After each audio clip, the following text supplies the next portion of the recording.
और class 11 friction को पढ़ते पढ़ते हम लोग आज जहाँ पहुँचे हैं वो 2 या 3 लास्ट थ्योरीज हैं आपके क्लास 11 वाले फ्रिक्शन चैप्टर से।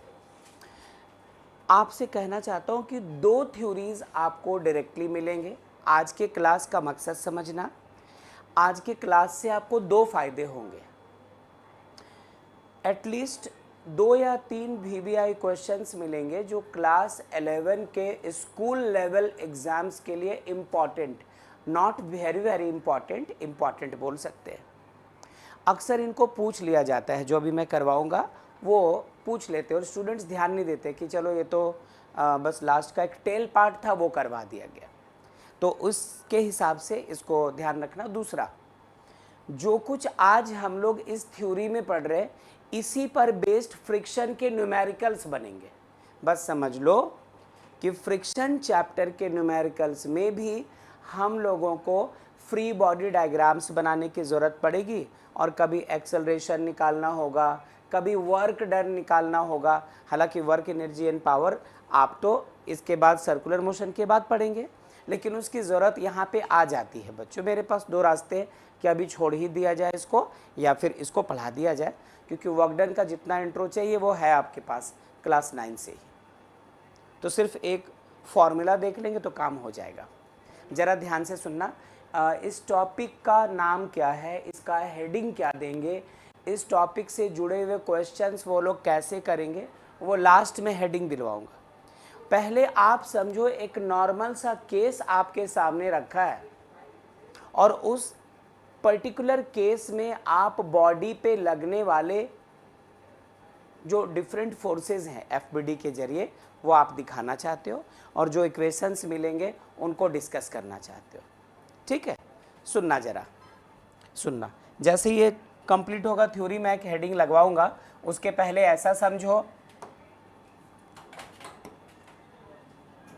कि ये हमारे पास कोई एक इंक्लाइंड प्लेन है, ये हॉरिजॉन्टल सरफेस है, हॉरिजॉन्टल सरफेस के साथ इंक्लाइंड प्लेन का एंगल कितना है, थीटा। अब मैं बोलना चाहता हूँ टेक्निकल टर्म, ये जो थीटा है, this theta is greater than angle of repose. अब एंगल ऑफ रिपोज पिछले क्लास में पढ़ा था, कहा था the angle subtended by the inclined plane with the horizontal, कब, when a body placed on inclined plane is just about to move, is just on the verge of moving, move कर नहीं चुका, वो बस अब तब मूव करने वाला है, ऐसा समझिए। तो यहाँ पे जो एंगल है बच्चों, ये greater than angle of repose है। सुना आपने, greater than angle of repose का मतलब बॉडी सरक चुकी है, बॉडी फिसल चुकी है, बॉडी मूव कर चुकी है, बॉडी स्लाइड डाउन करने लगी, बॉडी में मोशन आ चुका है, बॉडी में वेलोसिटी प्रोड्यूस हो चुका है। ठीक है ना। अब सुनना जरा, इस पर लगने वाले फोर्सेस, पहले तो इस प्लेन को पूरा करवा देते हैं। कोमल, अभिनव, आवाज दीजिए। Yes sir. बहुत अच्छा, वेरी गुड। ये रहा इसका मास mg। आपको कोई ऐतराज बच्चों? कोई बोल ही नहीं रहे, थैंक यू। कुमारी संध्या, ठीक है। आज भी रीज़न पूछूंगा, जरा इसको आगे बढ़ते हैं इसके बाद। ये रहा नॉर्मल रिएक्शन, N से दिखाओ या R से दिखाओ, क्या फर्क पड़ता है, बोल तो दिया है। अच्छा, अगली बात, यदि इसके जस्ट पीछे की तरफ आ जाओ बच्चों, तो ये एंगल भी कितना हम लोगों ने पढ़ लिया है, थीटा। जो एंगल यहाँ पे सबटेंड हो रहा होगा वही एंगल यहाँ पे सबटेंड हो रहा है। इनिशियली देखा था, FBD के शुरुआत में इस चीज़ को पढ़ा था। फिलहाल यदि हमें से कोई FBD के इनिशियल क्लासेस मिस कर चुका है तो वो थोड़ी देर के लिए इसको रट कर रख लो कि यदि ये थीटा तो ये भी कितना, थीटा। अच्छा, अब इस mg के दो कंपोनेंट्स, जिस तरफ थीटा हुआ करता है उस तरफ क्या कहा आपने, mg cos थीटा, और जिस तरफ थीटा ना रहे, वेरी गुड, उस तरफ mg sin थीटा। सब कुछ ठीक। बॉडी सरक चुकी है, स्लाइडिंग डाउन, तो बॉडी आखिर मूव किधर करेगी, इस तरफ, जिसकी वजह से इस बॉडी में प्रोड्यूस होने वाले एक्सेलरेशन को हमें कंसिडर करना पड़ेगा इस डायरेक्शन में। और जिस तरफ ए, उसके ऑपोजिट के, नहीं वो नमन से पूछ रहा हूं, नमन बताओ बेटा। बिल्कुल सही, तुम्हारा शर्माना ही तुम्हारा जवाब है, कुछ नहीं, क्योंकि आपका ध्यान ही इधर नहीं था, कुछ सोच रहे थे आप। जिस तरफ ए, उसके ऑपोजिट क्या लगा, सूडो फोर्स एम ए। ठीक, अब अगली कहानी, कोई और एक फोर्स रह गया क्या हमारे हिसाब से, फ्रिक्शन फोर्स। क्योंकि हम लोग फ्रिक्शन चैप्टर में आ चुके हैं, सरफेसेस को रफ कंसिडर कर रहे हैं, तो पिछले क्लास में हम लोगों ने लॉज ऑफ फ्रिक्शन भी देखा था कि जिस डायरेक्शन में मोशन, उसके ऑपोजिट फ्रिक्शन। जिस डायरेक्शन में बॉडी पे लगने वाली फोर्स उसे ले जाना चाहती है, उसके ऑपोजिट डायरेक्शन में जनरेट होता है फ्रिक्शनल फोर्स। फ्रिक्शनल फोर्स कहाँ लग रहा होता है, in between the surfaces in contact, tangentially लग रहा होता है। लेकिन उस दिन कहा था कि आप दिखाने को कोई प्रॉब्लम नहीं दिखा सकते। ये हो गया एफ। क्या सब कुछ ठीक ठाक? चलिए, अब मैं आपसे कहना चाहता हूं कि आप एक बार देखो वर्टिकल कंपोनेंट्स ऑफ फोर्सेस क्या है, और एक बार देखो हॉरिजॉन्टल कंपोनेंट्स ऑफ फोर्सेस क्या है। दो इक्वेशंस तैयार करो, और उस इक्वेशन के हेल्प से हम लोग अभी कुछ कैलकुलेट करेंगे। आपको जानकर ताज्जुब होगा, आपको जानकर ताज्जुब होगा कि ये थ्योरी भी है और ये न्यूमेरिकल भी है। थ्योरी तो है ही, थ्योरी सिर्फ इसलिए नहीं कि थ्योरी की तरह पढ़ा रहा हूं, इसको क्वेश्चन पेपर में पूछ लेते हैं वो लोग कि find an expression for the, अब किसके लिए है वो भी कैलकुलेट कर लेते हैं, तब बातचीत करेंगे। ओके, सुनना जरा, कौन है, कोई नहीं, चला गया। सुनना, क्या हम लोग बच्चों यहाँ पे सबसे पहले R = mg cos थीटा रख सकते हैं? Set equation number 1। कोई ऐतराज? ठीक है, मैं आपसे बात करता हूँ अभी। अब क्या करो, horizontal components along the inclined plane जो फोर्सेस लग रहे हैं उसकी बात कीजिएगा। तो चलो देखते हैं जरा, कैसे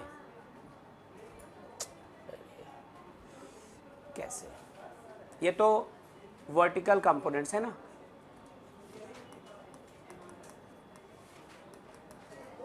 considering the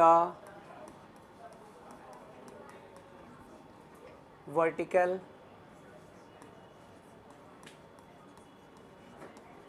components of forces, ये मिला। ठीक है, इसके बाद क्या है,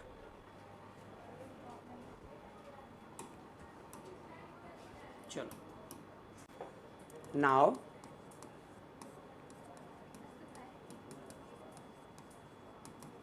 considering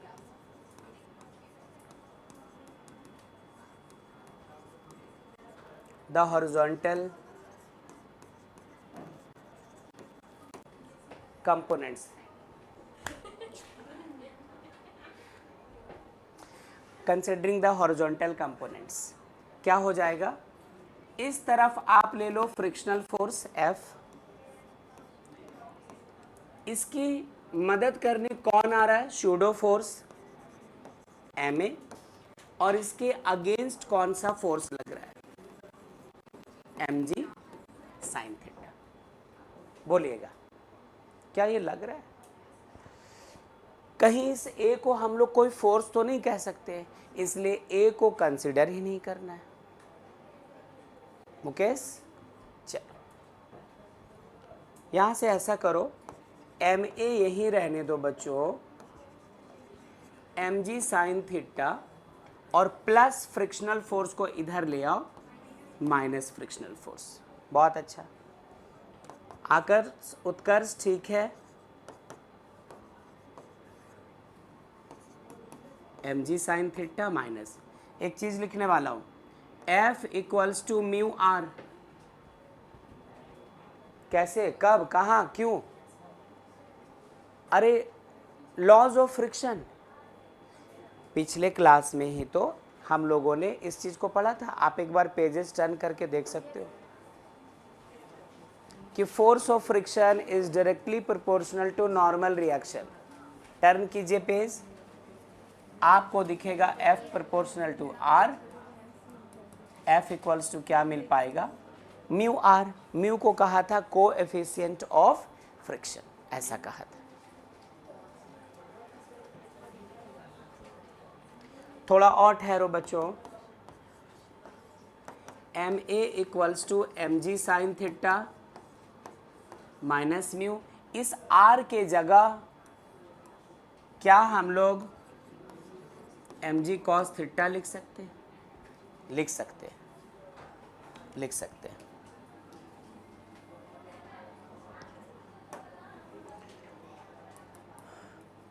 M A equals to यहां से और यहां से, इन दोनों जगहों से आप देखो एम जी कॉमन आ रहा है, क्या बचेगा,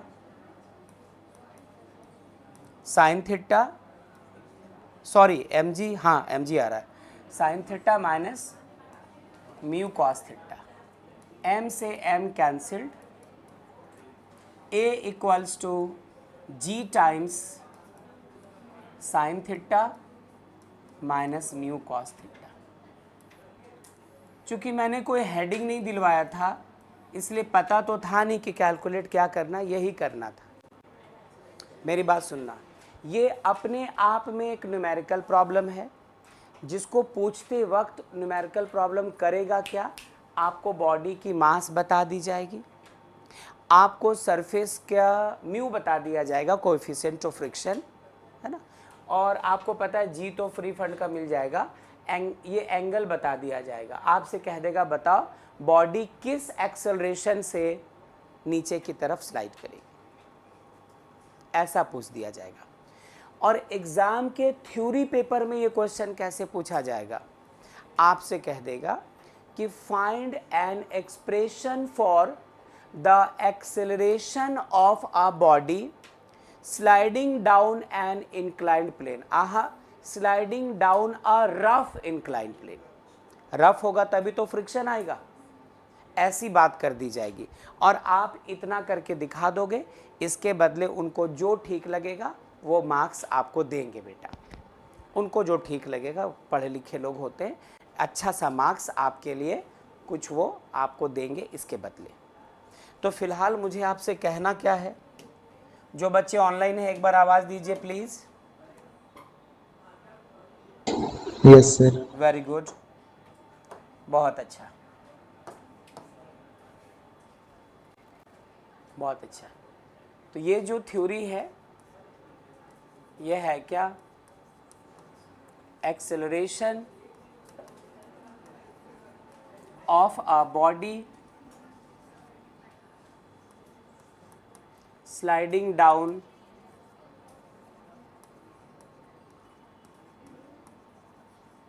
a rough inclined plane। और आप इसको जैसा तैसा ना समझे कृपा करके, है ना, क्लास 11 के स्कूल लेवल के लिए ये इम्पॉर्टेंट क्वेश्चंस में से एक है। जब उनको फ्रिक्शन से और कुछ नहीं सूझता, कुछ और नहीं दिखता, तो इसको वो लोग ऑप्शन में रखते हैं बेटा। तो यदि आप इसको छोड़कर चले जाए, आपके पेपर में आ जाए, तो फिर खुद को कोसने से अच्छा है नया पढ़ा है क्या, सब कुछ तो पुराना है। एफबीडी में तो और डेंजर डेंजर काम करके आए हम लोग। तो आप ये हेडिंग दे दो पहले, और उसके बाद एक क्वेश्चन जैसा बना लेंगे। ठीक है कोमल, संध्या? Yes sir. ठीक है, हेडिंग दे दो, सिर्फ ये हेडिंग दे दो पहले, फिर इसका क्वेश्चन बना लेते हैं, हाँ, ताकि यदि पेपर में दिखे तो पहचान जाए हम लोग फटाफट। सिर्फ हेडिंग दे दो, मैं बार बार कह रहा हूँ कजरारे नैनो वाले, सिर्फ हेडिंग देना है।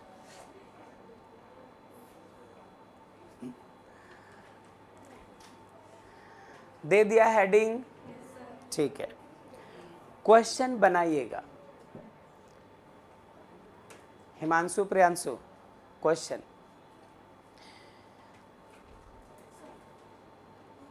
बोलूं? अरे सिर्फ ये देना, हेडिंग मतलब सिर्फ ये पूरा नहीं।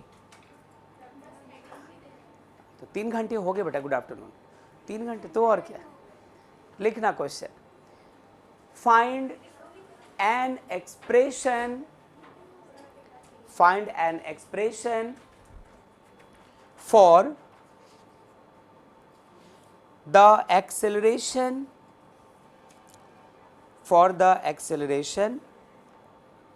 of a body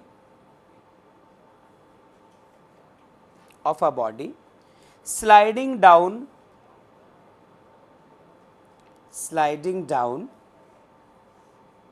an inclined plane, sliding down an inclined plane, full stop. लेकिन सुनो, सबसे इंपॉर्टेंट बात, फुल स्टॉप को देने के बाद एक और बात लिख दो, consider the surfaces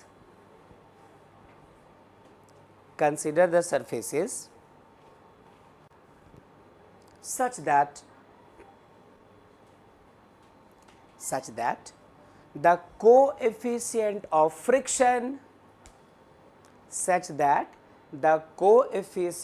friction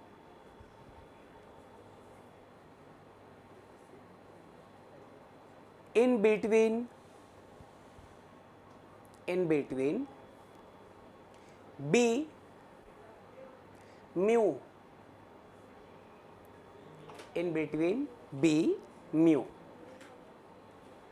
full stop दे दीजिएगा। और जो कुछ आपको बोर्ड पे दिख रहा है वो सारा कुछ आंसर के तौर पे नोट कर लीजिए बच्चों, आंसर के तौर पे नोट कर लीजिए, है ना। हुमा, आकर्ष, उत्कर्ष, अभिनव, कोमल, संध्या, ठीक है बच्चों? Yes sir. ओके, आकर्ष आपके साथ उत्कर्ष भी हैं? Yes, sir. Very good, very good. चलिए, जो बच्चे ऑनलाइन हैं उनका हो चुका नोट? Yes sir. हो चुका है नोट? Yes sir. चलिए, अब मेरे पास 2 रास्ते हैं, या तो फिर से ये डायग्राम बनाया जाए, फिर से ये एक बार वर्टिकल कंपोनेंट, एक बार हॉरिजॉन्टल कंपोनेंट, और ऐसा इक्वेशन निकलवा कर और उसके बाद फिर यहाँ तक लाकर दिखाऊं। सिर्फ डिफरेंस ये होगा कि अभी जो आंसर यहाँ पे माइनस के साथ आ रहा था प्लस हो जाएगा। बताओ तो क्या चेंज करेंगे तब ऐसा होगा? बॉडी जो स्लाइडिंग डाउन थी वो चढ़िंग अप हो जाएगा, बॉडी जो सरक रही थी नीचे वो ऊपर की तरफ चढ़क रही है, बस इतना डिफरेंस। जब न्यूमेरिकल में यूज़ करना होगा तो कर लेंगे। बाय चांस क्वेश्चन वालों ने ऐसा बोल दिया कि ऊपर की तरफ आ रहा हो तो एक्सेलरेशन बताओ, तो बस इतना ही करना होगा ना, ए ऊपर और एम ए नीचे, बाकी चीज़ें खुद ब खुद अपना चेहरा ले लेंगी। एक लाइन लिखना बेटा, एक लाइन लिखना, कैसे लिखोगे? हैशटैग, और बस एक लाइन लिख लो, if the block is moving up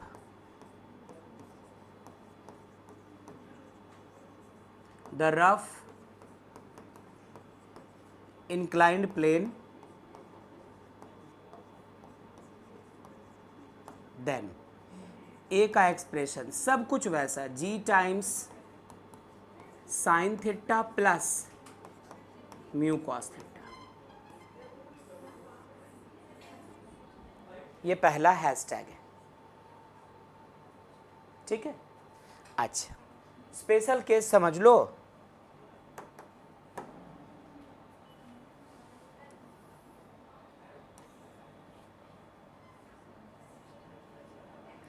चलिए यहां से हम लोग जरा केस 2 देखते हैं। दूसरा हैशटैग, बाय चांस ये जो सिस्टम है ब्लॉक और इंक्लाइन प्लेन, ये रफ ना रहे, ये स्मूथ हो जाए, इसमें कोई रुखड़ापन ना हो, मतलब फ्रिक्शन खत्म, मतलब म्यू जीरो है ना। म्यू कौन सा है, ये म्यू के है ना, काइनेटिक वाला, क्योंकि ये बॉडी मूव कर चुकी है इसलिए म्यू के। यदि स्टैटिक रहता पोजीशन तो हम लोग सिर्फ म्यू एस लगा देते, ठीक है। अच्छा,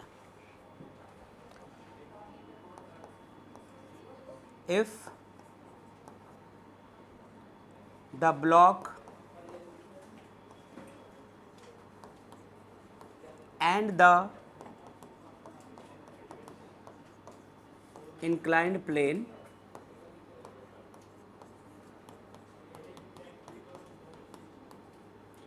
be frictionless, then सबसे पहले जब फ्रिक्शन ही नहीं तो कोएफिशिएंट ऑफ काइनेटिक फ्रिक्शन क्या हो जाएगा, जीरो। जब ये जीरो तो ये दूसरा टर्म जीरो, तब हमारा ए क्या हो जाएगा, जी साइन थीटा।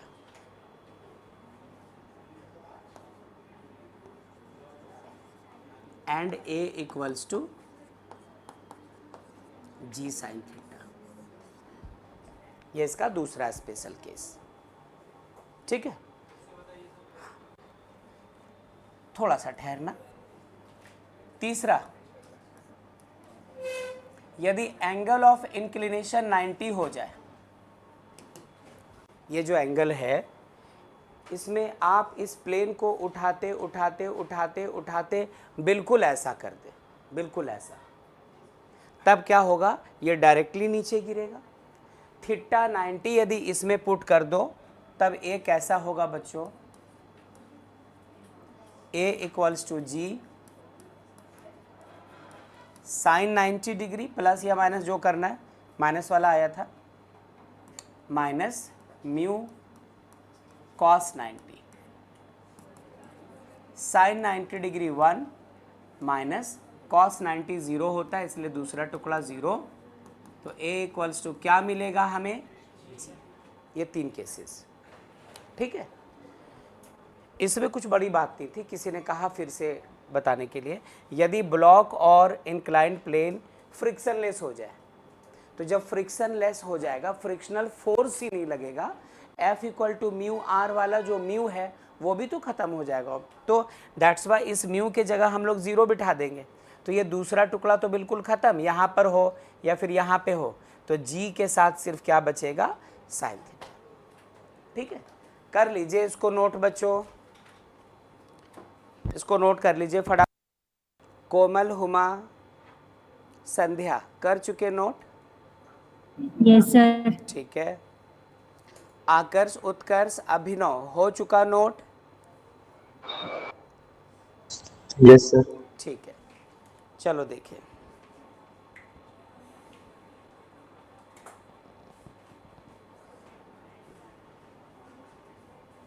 अगली बात देखिएगा, ये रहा एक हॉरिजॉन्टल सरफेस, रफ है, स्मूथ नहीं है, खुरदरा है, रफ है, उबड़ खाबड़ है, छोटे छोटे खड्डे और उभार है, ऐसा। इस पे कोई एक बॉडी रख छोड़ी है हम लोगों ने, मास कितना, स्मॉल m कैपिटल M कुछ भी,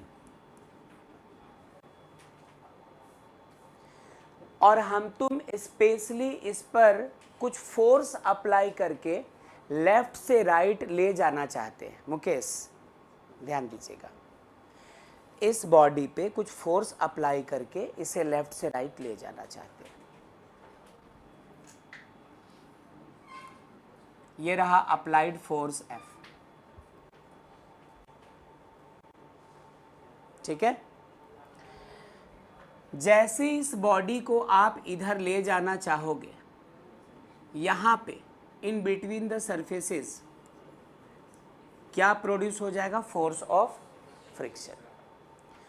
दो बहुत इंपॉर्टेंट फोर्स जो ऑटोमेटिकली लगते रहते हैं, एक बॉडी का वेट वर्टिकली डाउनवर्ड, दूसरा नॉर्मल रिएक्शन N या R वर्टिकली अपवर्ड। वो तो लगना ही है, हम लोग उसे दिखाना भूल गए या अभी तक नहीं दिखाया। दिखा दो। डाउनवर्ड डायरेक्शन में कौन सा? mg, और नॉर्मल रिएक्शन आप N से दिखाओ, R से दिखाओ, कोई बात नहीं। इस वक्त ये पूरी बॉडी कहाँ पे थी? पॉइंट A पर। आकर्ष, उत्कर्ष, अभिनव, दीजिए आवाज।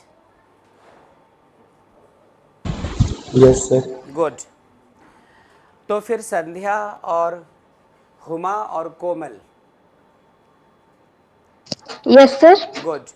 क्या यहाँ से आगे बढ़े बेटा? यहाँ तक ठीक है? Yes sir. ठीक है। शुभम गौर कीजिएगा, मुझे लग रहा है आपका पिछला क्लास मिसिंग था, जिम्मेवार आप खुद हैं। 2 क्लासेस मिस हुए थे आपके? हाँ 2 ना।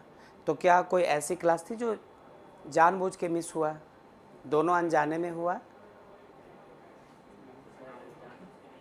अच्छा ठीक है, नहीं नाखून खत्म हो जाएगा। सुनो,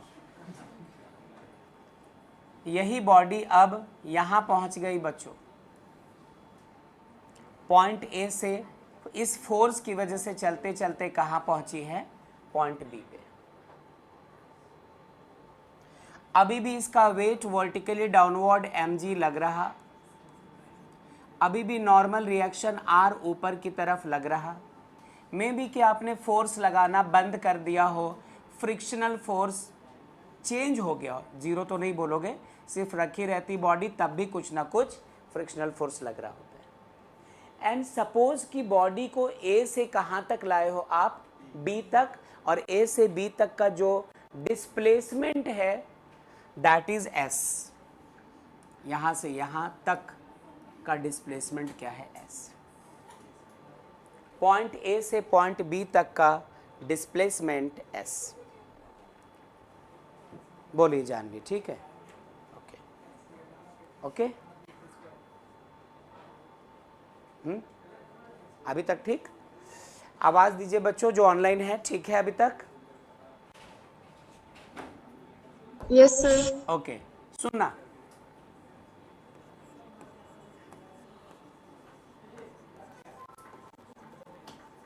The work done against the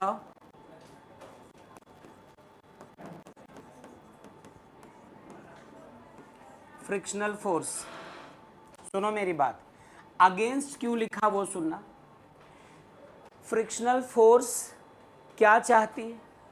कि बॉडी इस तरफ जाए, या बॉडी चले ही ना, या बॉडी को स्टार्ट होने के दौरान ये लाख कोशिश करता है कि बॉडी स्टार्ट ही ना हो पाए। तो फोर्स, फ्रिक्शनल फोर्स का डायरेक्शन ये है, और हम तुम क्या कर रहे हैं? इसे पुल करके इधर लाना चाह रहे हैं। तो यदि अप्लाइड फोर्स इधर है, फ्रिक्शनल फोर्स इस तरफ है, बावजूद इसके बॉडी यहाँ से चलकर यहाँ आ रही है, तो कुछ डिस्प्लेसमेंट हुआ है। फ्रिक्शनल फोर्स कभी नहीं चाहेगा कि बॉडी इस तरफ जाए, फिर भी हम लोग इधर ले जा रहे हैं। जो ये सोचता है इसके अगेंस्ट हम लोग काम कर रहे हैं। ये चाहता है कि बॉडी उधर ना जाए और हम लोग बॉडी को इसी तरफ लेकर जा रहे हैं। इसीलिए हम लोगों ने लिखा work done against the frictional force. अब जरा क्लास 9 में चलो।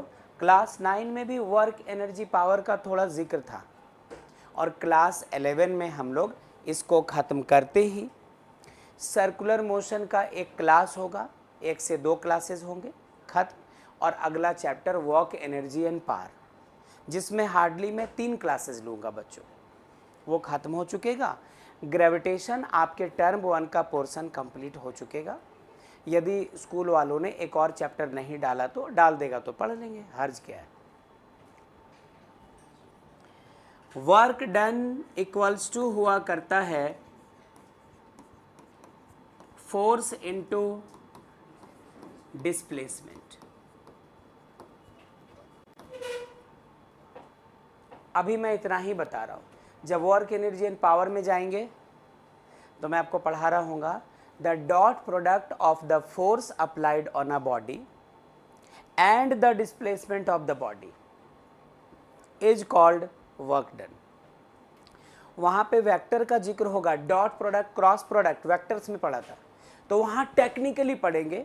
अभी बस इतना समझ लो कि बॉडी पे फोर्स लग रही है और बॉडी स्ट्रेट पाथ पे मूव कर रही है, दोनों का डायरेक्शन सेम है, अप्लाइड फोर्स का भी और डिस्प्लेसमेंट का भी।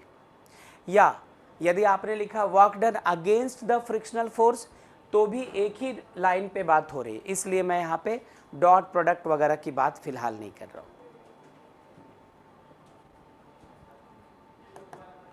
फोर्स क्या लिख दिया, स्मॉल एफ। बॉडी को आप ए से कहाँ लेकर आ गए बच्चों, बी तक। डिस्प्लेसमेंट कितना है, एस, तो एफ इंटू एस।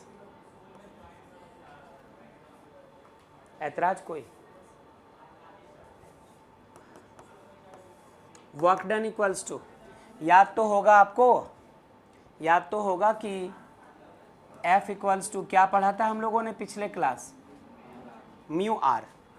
लिख दूं क्या, F equals to mu R multiplied by क्या, एस। जो बच्चे ऑनलाइन जुड़े हैं दीजिए आवाज। Yes sir. बहुत अच्छा, वेरी गुड। आगे सुनना, W इक्वल्स टू ये रहा म्यू, और आपको कोई ऐतराज तो नहीं होगा यदि R को हटाकर हम लोग mg लिख दे बच्चों, और साथ में क्या है, S। यही पता करना था। फिर से कहना चाहता हूँ, ये थ्योरी भी है और न्यूमेरिकल प्रॉब्लम भी है। जब आप इस चैप्टर के न्यूमेरिकल प्रॉब्लम्स सॉल्व कर रहे होंगे तो उस वक्त आपसे ऐसा क्वेश्चन दे दिया जाएगा कि 2 kg का कोई ब्लॉक, 2 kg का कोई ब्लॉक किसी हॉरिजॉन्टल सरफेस पे पड़ा है, उसे हम लोगों ने एक सर्टेन फोर्स लगाकर पुल किया और बॉडी को इनिशियल से फाइनल पोजीशन तक लाते लाते हम लोगों ने 10 मीटर का डिस्प्लेसमेंट करवा दिया, 10 मीटर का डिस्प्लेसमेंट करवा दिया, और दोनों सरफेसेस के बीच जो कोएफिशिएंट ऑफ फ्रिक्शन है म्यू, उसका वैल्यू भी दे देंगे वो लोग 0.1, 0.2 ऐसे करके। तो आपको समझो म्यू पता होगा, मास ऑफ द ब्लॉक पता होगा, जी हमें किसी से मांगने की ज़रूरत नहीं है, और एस आपको पता होगा। क्वेश्चन कह देगा find the work done against the force of friction in moving the block through a displacement of 10 metre. ऐसे न्यूमेरिकल प्रॉब्लम्स आएंगे। तो थ्योरी में डिस्कस इसलिए कर दिया जा रहा है कि यदि थ्योरी पढ़ते पढ़ते कहीं पर किसी को न्यूमेरिकल करते करते यदि कहीं पर वर्क डन पूछ लिया जाए तो आपको ये कन्फ्यूज़न ना हो कि सर अभी तो हम लोग वर्क एनर्जी पावर चैप्टर में पहुँचे ही नहीं है, तो ये वर्क डन क्यों पूछने लगा, तो इसलिए थोड़ा सा थ्योरी डिस्कस हो रहा है। अगली बात, इसके पूछे जाने का चांस कम रहता है। बाय चांस पूछा तो कैसे पूछेगा, पूछेगा आपसे which of the following represents या gives the amount of work done against frictional force when a body moves in a horizontal rough surface. 4 options दे दिया जाएगा। Option A mu mgs, option B 2 mu mgs, option C mu root under mgs, option D mu by 2 mgs sine theta. कुछ पागल बनाने के लिए बाकी 3 option गलत कुछ भी दे सकता है, ऑप्शन शाहरुख खान दे सकता है, वो एक सही देने का मतलब है, 3 गलत तो कुछ भी दे सकता है। तो दैट्स वाई आपको वहाँ पर सेलेक्ट करना पड़ेगा कौन सा करेक्ट है। तो या तो आप इसको याद करके जाओ या देख कर सीख कर जाओ, जब पूछा जाए तो फटाफट FBD बनाकर ये काम हम लोग कंफर्म कर ले एक बार। ठीक है, ठीक है बच्चों, एक बार आवाज दीजिए प्लीज। Yes sir. ठीक है। बीमार है अभिनव आप? No sir. अच्छा, आवाज लाचार की तरह निकल रहा है। ठीक है,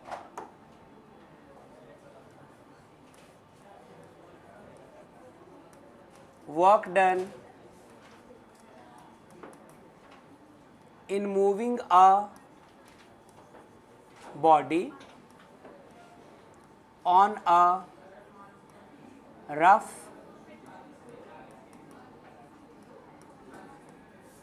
horizontal surface। बस इसे आप हेडिंग देकर नोट कर लो। इसके बाद एक लास्ट थ्योरी, देन आपको थ्योरी इसमें नहीं देखना है, फिर आप इस पर जितना क्वेश्चंस बनाओ, जितने न्यूमेरिकल्स, जितने कॉन्सेप्चुअल्स, जितने प्रैक्टिसेस आपके मिड टर्म एग्जाम के लिए उतना पॉजिटिव कर लीजिए। Note please.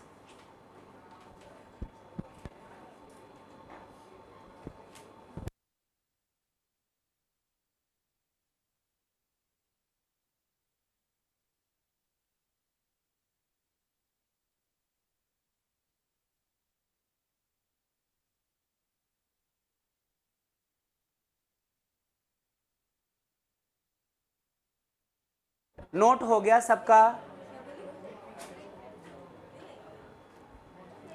Yes sir. Okay, Abhinav note हो चुका, आकर्ष उत्कर्ष नोट कर चुके हम लोग। Yes sir. ठीक है,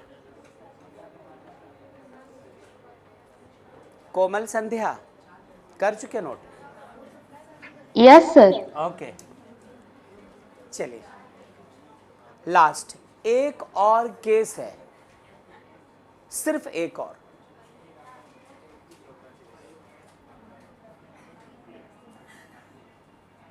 इंक्लाइंड प्लेन, हॉरिजॉन्टल सरफेस, ये एंगल, ये कोई एक body, mass small m capital M, कुछ भी। क्षमा,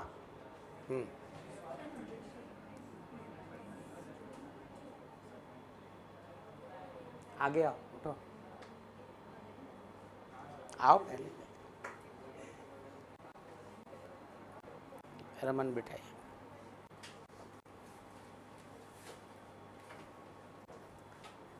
हाँ, अब जो आप जानते हो वही काम कर रहा हो, नया कुछ नहीं है। यदि इसका मास m तो इसका weight mg। Normal reaction R या N, इसको पीछे की तरफ एक्सटेंड करो ताकि इस mg के दो कंपोनेंट्स ले लें हम लोग, एक इस तरफ और एक इस तरफ। जो एंगल थीटा यहाँ पे बच्चों पढ़ा है हम लोगों ने, वही एंगल थीटा यहाँ। mg का component along theta mg cos theta, जिस तरफ थीटा ना दिखे mg साइन थीटा। अब बात है कि क्या ये बॉडी रेस्ट में? नहीं। क्या ये बॉडी स्लाइड डाउन हो रही है? नहीं, बल्कि इस बॉडी को मैं या आप कोई कुछ फोर्स लगाकर पुल कर रहे हैं ऊपर की तरफ। फोर्स लगाया जरूर है, लेकिन ये मत सोचना किसी रस्सी से बांध कर पुल कर रहे हैं। डायरेक्टली यहां पर एक हैंडल लगा है और उसके जरिए ये फोर्स लगाया इस तरफ। इसे आप स्ट्रिंग मत समझना, रोप मत समझना, रस्सी धागा कुछ मत समझ लेना, कोई वायर कोई चेन ये सब मत समझना। बस ये जो एरो है ये अप्लाइड फोर्स का डायरेक्शन है। सारे फोर्सेस दिखा चुके हैं या कुछ बाकी रह गया? फ्रिक्शनल फोर्स, फ्रिक्शनल फोर्स, जिस डायरेक्शन में आपने फोर्स अप्लाई किया है, जिस तरफ आप इसे ले जाना चाहते हैं, इसके ऑपोजिट डायरेक्शन में लग रहा होगा ये वाला F। ठीक है। अब एक चीज़ और आपके दिमाग में बात आ रही होगी कि अभी भी एक चीज़ मिसिंग है। यदि बॉडी को ऊपर की तरफ पुल किया तो इसमें एक्सेलरेशन इस तरफ और सूडो फोर्स इस तरफ, यही कहना चाह रहे हैं ना आप। लेकिन एक्सेलरेशन तो तब प्रोड्यूस होता है जब बॉडी यूनिफॉर्मली ना चले। बाय चांस आपने ऐसा फोर्स लगाया कि बॉडी यूनिफॉर्म वेलोसिटी से चल रही है, तो फिर वहां पर एक्सेलरेशन क्या हो जाएगा, ज़ीरो। तो हमें इस सिचुएशन को समझना होगा कि बॉडी को पुल तो कर रहे हैं, लेकिन क्या पुल ऐसे कर रहे हैं कि धीरे धीरे इसकी स्पीड भी बढ़ती जा रही है, इसमें एक्सेलरेशन है, या फिर इसको ऐसे पुल करें कि वेलोसिटी क्या है, uniform.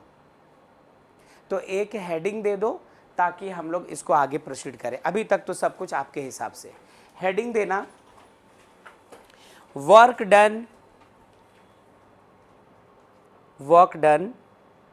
in moving a body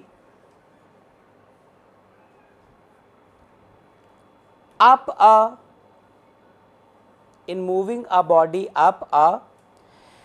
rough inclined plane,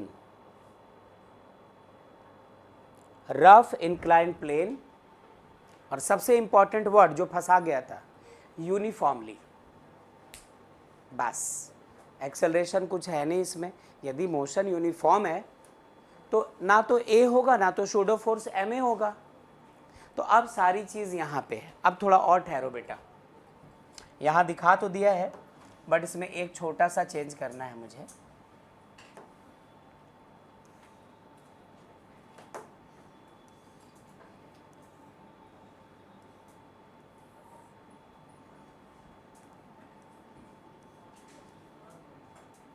body को पॉइंट ए से लेकर चले थे हम लोग और पॉइंट बी तक ले आए, और ए से लेकर बी तक का जो डिस्प्लेसमेंट है ये वाला, यहाँ से यहाँ तक, ये क्या है, एस।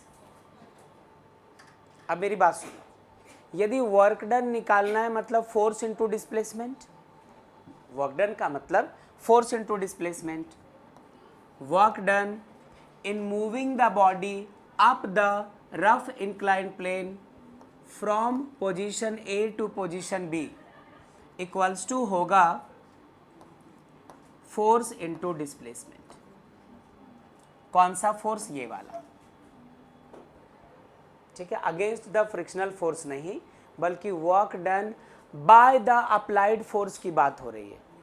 और ये जो against a force, by a force, ये सारी चीजें आप मेरे साथ, बीच में एक छोटा सा टॉपिक आएगा सर्कुलर मोशन, उसके बाद वर्क एनर्जी पावर ही शुरू करेंगे, वहां पर आप अगेंस्ट वगेंस्ट का सारा चक्कर समझ जाएंगे। फिलहाल ये F निकालना और S से करना है मल्टीप्लाई, ये F निकालना है। डोंट यू थिंक कि आप ये F पता कर सकते हो, है ना। तो ये F पता करेंगे, उसके पहले आप क्या करो, ये डायग्राम नोट कर लो।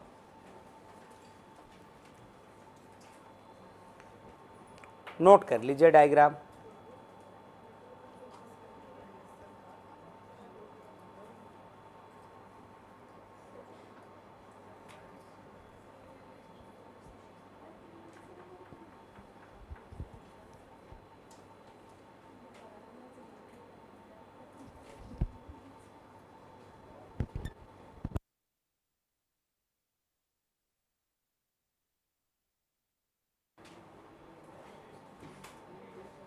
हो गया,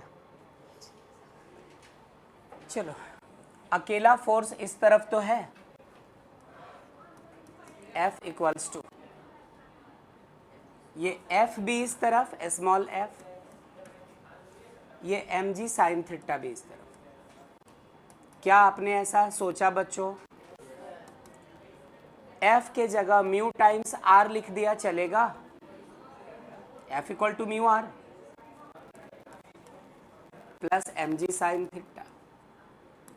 म्यू वैसे का वैसा, r के जगह लिख दे हम लोग mg कॉस थीटा प्लस क्या, mg साइन थीटा। मैं बार बार इस बात को दोहरा रहा हूँ कि जब आप अभी थोड़ी देर में न्यूमेरिकल शुरू करेंगे इन सब पे बेस, तो आपको यही चीज़ें मिलेंगी। इस बार mg कॉमन ले लो mg कॉमन लिया तो यहाँ से सिर्फ साइन थीटा बचा प्लस यहाँ से म्यू कॉस थीटा, ये निकल चुका हमारा f। देयरफॉर वर्क डन में f के जगह आपको लिखना पड़ेगा mg और ब्रैकेट में क्या लिखेंगे हम लोग, sign theta plus mu cos theta को छूटा क्या s, यहाँ ना लिखकर यहाँ लिख दो, ऐसे थोड़ा टकला छोड़ दिया था, थोड़ी सी जगह छूटी हुई थी, यही आ गया work done in moving the body up a rough incline plane. वही यदि डाउन होगा माइनस कर देना, डायरेक्शन चेंज कर लीजिए, नोट कर लीजिए नोट।